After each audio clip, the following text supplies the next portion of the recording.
大家好，我係 Judy。聽書之前不如俾個 like 我先啦，唔該晒。今日繼續分享空腹奇蹟。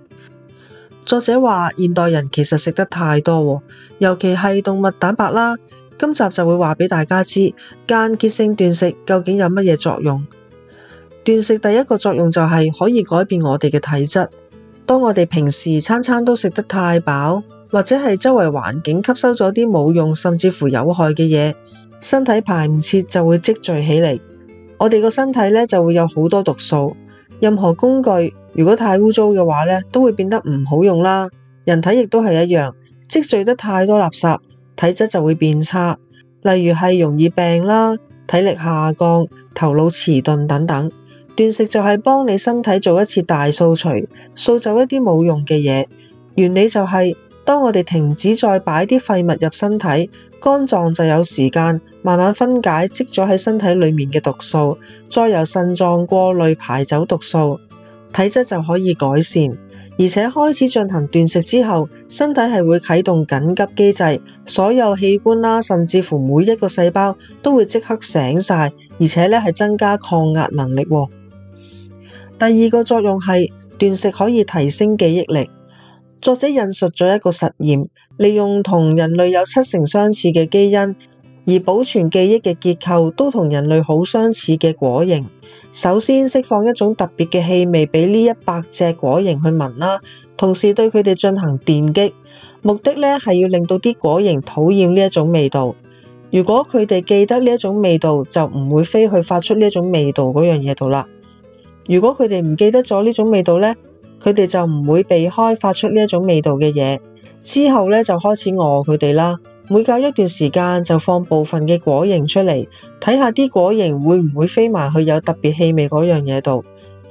實驗結果顯示，喺斷食咗9至16個鐘頭嘅果蠅裏面呢，有最多嘅數量係會避開嗰種特別嘅氣味，亦即係話呢啲果蠅記得呢一種討厭嘅氣味。原理就係空腹嗰陣，胰島素分泌會下降，促進一種叫做 CRTC 蛋白活性化。但係當我哋人為咁樣去壓抑 CRTC 蛋白質即使你空腹一段時間，都唔會增加記憶力。所以空腹嗰陣活性化咗嘅 CRTC 可以幫我哋增加記憶力。作者嘅親身經驗係，佢一般都唔食早餐啦。但係如果某一日佢食咗早餐佢嗰日身體狀況就會變差。我相信作者提倡唔好食早餐，係因為我哋通常朝頭早係最用腦，而空肚嘅時候個腦係會發揮得特別好。斷食第三個作用係改變利用能量嘅方式。一個習慣食早午晚餐嘅人身體亦都會習慣咗利用葡萄糖去製造能量。但係實行斷食嘅人，佢哋只有30% 來源係來自葡萄糖，另外50% 來源係來自酮體啦，仲有20% 係來自其他物質。喺呢個時候，身體入面嘅葡萄糖會減少，腦部就會啟動分解身體儲存咗嘅脂肪作為能量，而用脂肪分解出嚟嘅酮體作為能量來源，可以令腦部增加 alpha 腦電波，同時亦都會增加腦內啡。呢兩樣嘢都可以令人覺得快樂。如果要減少一餐嚟實行半日斷食，唔食早餐就係最簡單最容易實行嘅方法。第四個作用係幫你排除宿便。當我哋食得太多嘢，而身體又唔可以及時排走啲唔要嘅嘢其中一個現象就係會積聚宿便。宿便即係污糟嘢啦、毒素啦，佢哋唔能夠及時排走，就有可能喺身體裏面嘅血液裏面流通，即係話我哋嘅血就會變得好污糟啦。唔好以為有宿便只會令到你肚脹脹啊，減唔到肥。其實呢啲積咗喺身體裏面嘅廢物會導致到有好多其他疾病，嚴重嘅可能係心肌梗塞啦、腦中風、癌症等等，輕微嘅就會造成皮膚炎，即係暗瘡同埋口臭。斷食就可以俾時間啲腸活動得好啲，去廁所去得暢快啲。第5種作用係幫你排出環境毒素。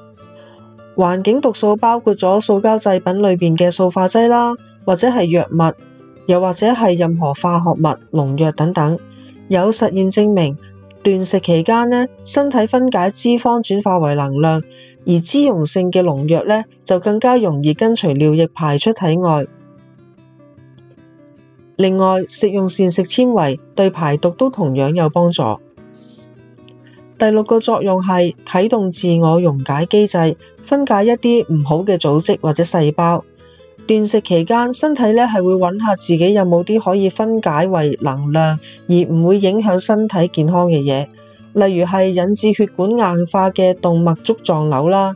如果有嘅話，就首先會被溶解，咁你條血管呢就會越嚟越暢通啦。自然同循環系統有關嘅病，例如係腦中風啊，呢啲都可以減少啦。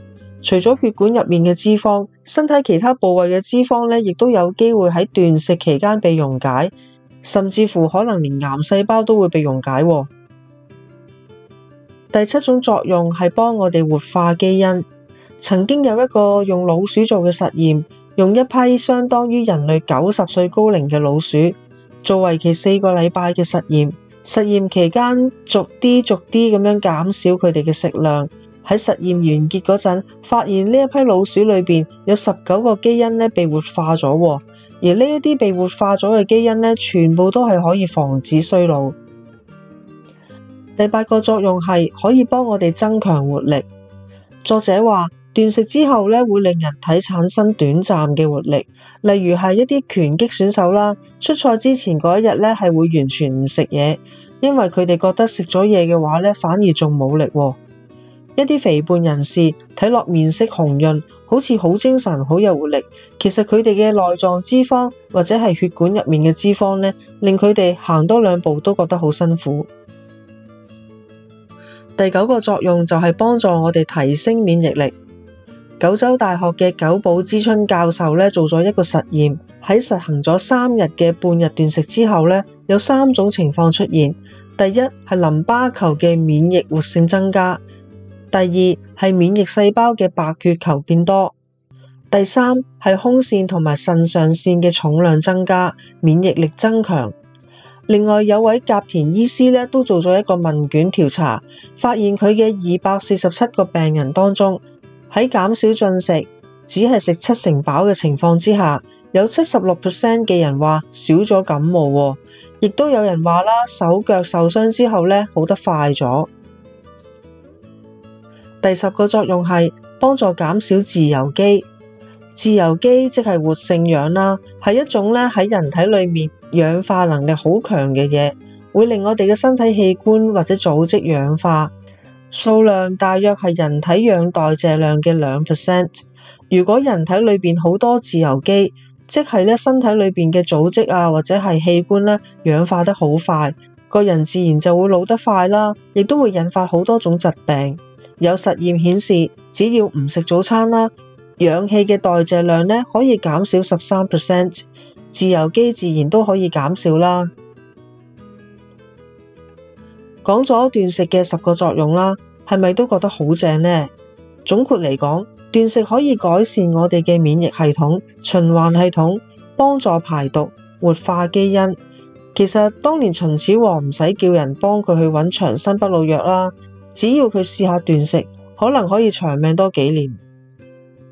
原來斷食除咗幫助瘦身啦，仲可以令我哋瘦得更加健康、更加靚，同埋瘦得年輕。